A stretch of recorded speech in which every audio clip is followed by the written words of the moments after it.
Hi, everyone. I'm Elaine Quijano. President Trump dined with Queen Elizabeth at Buckingham Palace earlier as part of his state visit to the UK. The state banquet marked their second meeting of the day. Before it started, both the Queen and the President offered a toast. Here's part of what the President had to say. On behalf of all Americans, I offer a toast to the eternal friendship of our people, the vitality of our nations, and to the long-cherished and truly remarkable reign of Her Majesty, the Queen. Before the president landed in the UK, he struck a much different tone in his criticism of London's mayor. He blasted Sadiq Khan, calling him a, quote, stone-cold loser. Those comments came after Khan loudly objected to Mr. Trump's visit. Let's bring in Ben Tracy, Nancy Cook, and David Nakamura. Ben is a CBS News White House correspondent. Nancy is a White House reporter for Politico, and David reports for the Washington Post. Welcome to all of you. Ben, let's start with you. You're traveling with the president in London. How has he been received on his first day? Certainly been received well by the royal family. You certainly saw some warmth. You saw the Queen smiling when she greeted the president and the First Lady earlier today. Now, granted, the royals are very good at putting on whatever face they need to for these events and getting through them. Here in London, I think it's a mixed bag. You have not seen large-scale protests here today. We are told that larger protests are scheduled for tomorrow. But, you know, I picked up a copy of the Evening Standard, and the front cover of it says, this is the Evening Standard from tonight, it says, "Duck, here comes Donald." And certainly some of the things that the president said and did before he got here have not gone over particularly well, especially sending that tweet as Air Force One literally was descending on London, calling the mayor of this city a stone-cold loser.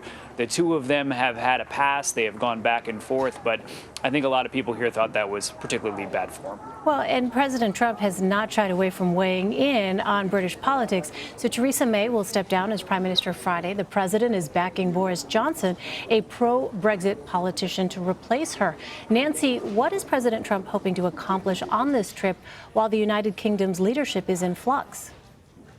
Well, I think that, you know, a huge part of the trip is ceremonial, and he loves the pomp and circumstance of going to Buckingham Palace and being at the state dinner. But I think that he's also trying to reaffirm the alliance with the British and with, you know, different European allies.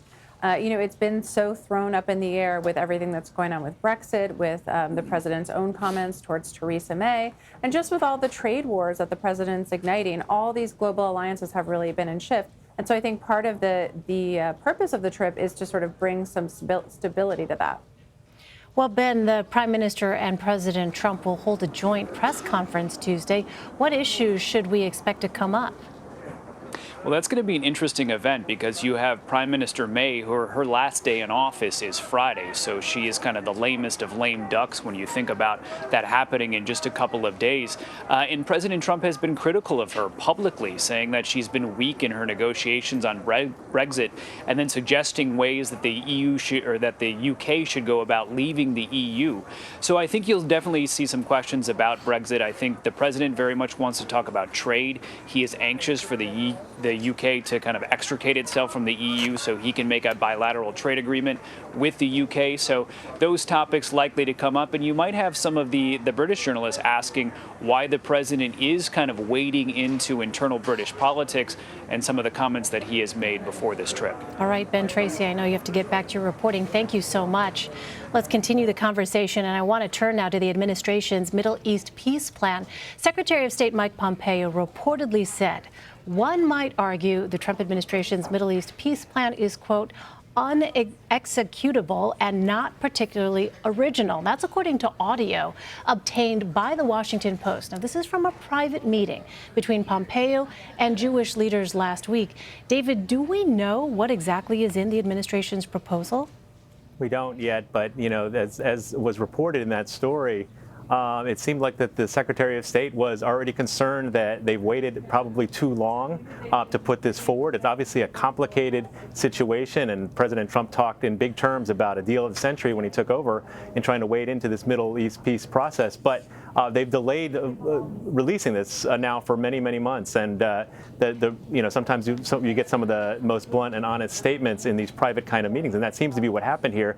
What the secretary seemed to be implying was that it's very clear from this administration's own actions and their statements that the Palestinians are very skeptical, to say the least, about what could be in this plan, the actions that the administration has taken in relocating the U.S. Embassy to Jerusalem, in recognizing the Golan Heights issue, and supporting Benjamin Netanyahu's re-election so vehemently in the way that President Trump has done, has really put the finger on the scale. And so the secretary seemed caught there in private, sort of making those kind of remarks, which I think casts even more doubt about what's to come.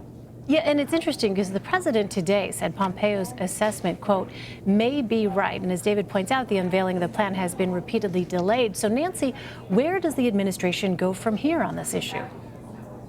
Well, I think that so much of what has happened, with Brexit is basically that, President really has tried to put his thumb on the scale and say that he would basically walk away from the deal. That's what he said, as soon as he landed in the UK. And he's trying to sort of insert himself into UK politics in a way that, Londoners and people there don't necessarily want him to. The U.S. doesn't have a great footprint there or reputation. And, but President Trump will always weigh in, particularly if it's about negotiating or deal making. Well, one of the architects of this Middle East peace plan is the president's son-in-law and senior advisor, Jared Kushner. He sat down for an interview with Axios HBO this weekend. Let's listen to what he had to say about the Palestinian leadership.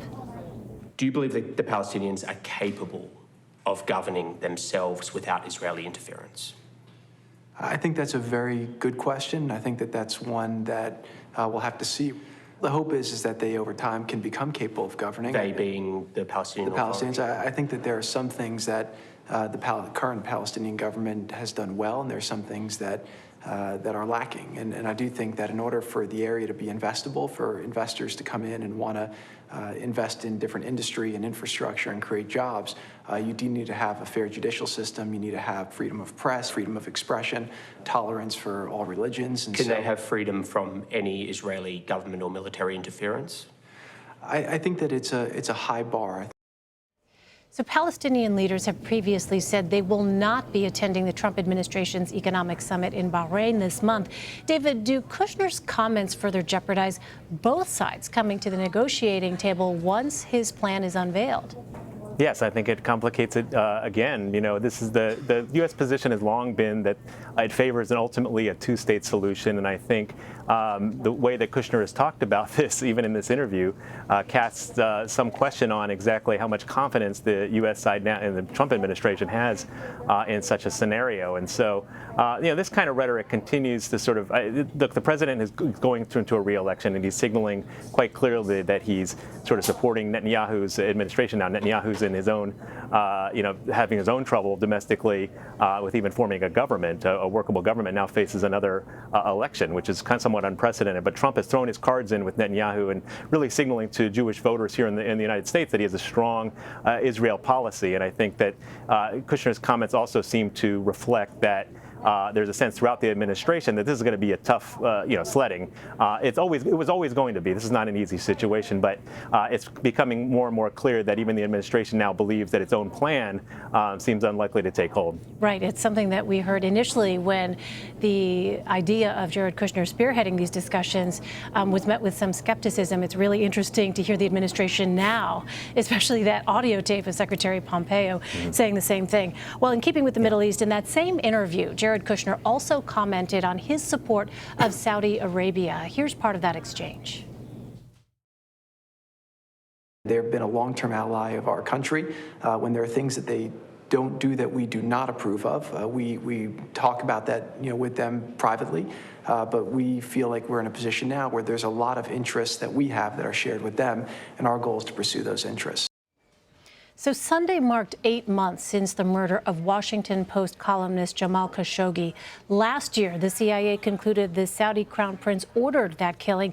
Nancy, has the administration's stance toward Riyadh evolved at all? It really hasn't. They've been very defensive, towards the the killing of Jamal Khashoggi. They've always acted like they don't really want to hold Saudi Arabia accountable for it. You know, the president before has basically talked about how, you know, an arms deal for Saudi Arabia is ultimately more important than one man's life. And I think that we've actually seen a total lack of evolution on the part of the administration with this. They've just been really reluctant to, you know, go after Saudi Arabia on this, despite their intelligence community's assessment that Saudi Arabia was responsible up to the highest levels of government. And we saw Sir Jared Kushner in that excellent interview with Jonathan Swan sort of parroting the same talking points on that. And Kushner has maintained Saudi Arabia is an important U.S. ally for countering Iran in the region. Secretary Pompeo said Sunday the Trump administration is willing to talk to Iran with, quote, no preconditions. David, put this into context for us. What's behind the timing of these comments, and do they signal a possible shift in policy? I don't know that it signals a shift in policy, but you've seen over the last several weeks that there's members inside the administration who are very keen on sort of ratcheting up pressure on Iran. That goes obviously to President Trump. But what we've also seen is a bit of a split between the president and some of his advisors, namely John Bolton, the national security advisor, who has sort of talked in very tough terms about what he has said are classified reports that there's some sort of threat from Iran to U.S. Troops in the region, in the Middle East. The president has also sort of talked tough on that and supported ultimately a Pentagon plan to send more U.S. troops to the region, which is going to happen, I think, up to 2,000 more troops. But the president also made very clear that he does not favor war with Iran, or certainly not looking for that, and that in fact he would like to negotiate. And this sort of seems to be a replay of his attempts to negotiate with North Korea, where he ratcheted up pressure economically with new sanctions in North Korea, and he's doing the same with Iran. Also, potential threats of potential military action in both regions. But ultimately, the president says, I'd like to get to the negotiating table. But it's been made, the point has been made that the situation in Iran and the ruling leadership in Iran has a different calculus than even Kim Jong-un in North Korea, and it may be difficult to convince the Iranian leadership to get to the negotiating table. I also want to ask about tariffs. The president is moving forward with plans to tie immigration policy with the economy. The U.S. plans to slap a 5% tariff on Mexican imports beginning June 10th. The levy has the potential to reach 25% unless Mexico works to halt the flow of people crossing the border. Republican Senator John Kennedy told Face the Nation Sunday he does not think the president would go that far. Let's listen to what he had to say. And I really worry about us negotiating trade deals with other countries and whether those countries will wonder, well, if we make concessions and trade hard and we reach a deal, will America stick to it? Now, having said all of that, I don't think the president's going to impose these tariffs. My experience with the president is he's a very smart man. I wouldn't call him risk averse. He's been known to play with fire, but not live hand grenades. And if he slaps a 25% tariff on Mexico, it's going to tank the American economy. So, Nancy, if that's the possibility, do we have any indication at all whether or not the president is serious about moving ahead with this plan? I talked to a White House official today because I was wondering the same thing, if the president had backed off of it at all after last week's announcement caused a great controversy and a lot of stir. And I was told that the president actually is very firmly in favor of Mexican tariffs. And despite the opposition of a huge number of his top economic advisors, everyone from the head of USTR to Treasury Secretary Steven Mnuchin, the president seems very resolute in thinking this is a great idea. And he's traveling abroad this week, focused on other issues. There is that deadline, as you said, of June 10th, so perhaps advisors can sort of walk him off the ledge. But the official I talked to sort of stressed that it did feel different this time than other instances in which the president has threatened, say, to close the border and then back down. There's a sense that he is sort of more resolute in the idea of trying to tie immigration and tariffs together and try out this new strategy because he is so frustrated by the situation at the border. I'm curious, David, what are you hearing about this in terms of how serious the president is on this issue? Because as you well know, if in fact it's carried out and let's say tariffs get to 25%, the potential is there for some serious financial harm to come upon some key constituents, namely, members of the president's own base. Right. I think you got to look at a couple of things. You know, the president threatened for a long time to, do a government shutdown for a border wall. Eventually, he carried through with it. He has, talked about other, tariffs on China. Ratcheting those up. Ultimately, he eventually did it after sort of waiting around for a while, and then increased it more recently. So I think, those who say, well, the president's not going to do this, he's not going to play, he might play with matches but not fire. I mean, I think ultimately you don't know that. And I think ultimately the president has believed that going forward with some of these things, whether they've, panned out in terms of what he was actually going for, say money for the border wall funded by, Congress, did not actually pan out. But he did, I think he believed he sent a certain message to his base that he's fighting for this, and I think Nancy's right. He's very frustrated. Numbers at the border are higher than they've been in 12 years. They had 120,000 apprehensions at the border in a single month last month.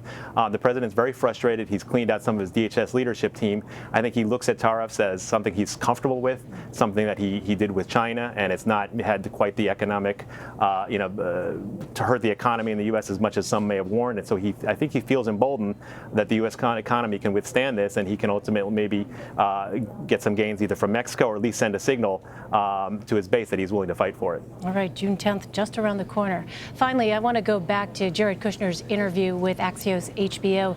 Kushner downplayed the 2016 Trump Tower meeting where a Russian lawyer promised dirt on Hillary Clinton. He faced scrutiny for not alerting the FBI about the event. Here's Kushner being asked about that.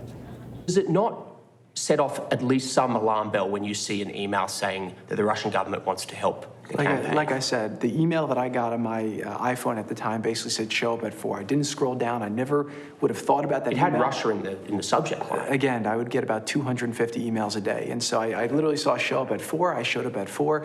Would you call the FBI if it happened again? I don't know. It's hard to do hypotheticals, but the reality is that we were not given anything that was salacious. So, David, Special Counsel Robert Mueller said last week Russia interfered in the election. However, we just heard Jared Kushner say it's hard to do hypotheticals about how he would react if a meeting like that happened again. So as we head into an election year, where does the Trump administration stand on that issue? Yeah, there were two really interesting or even alarming points that he made here, which was one that with the clip that you played, sort of suggested he wasn't even aware of what was going to happen at this meeting.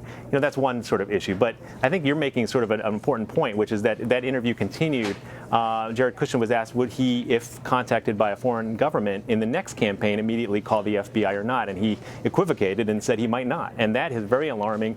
What you saw from Robert Mueller just last week when he made his first, public statement in more than 2 years was not only did he talk about the president's role, but he also made very clear at the beginning of his remarks and at the end of the remarks how serious this threat from Russia and its interference in 2016 were, and that he believed it was very important for lawmakers to take it seriously and prepare for 2020. And we have not seen those kind of signals from this president and his administration because the president is so personally invested in sort of that narrative of 2016. Right. So many open questions yet on that issue. All right, Nancy Cook and David Nakamura, thanks to you both. Appreciate it. Thanks, Elaine. Thanks so much.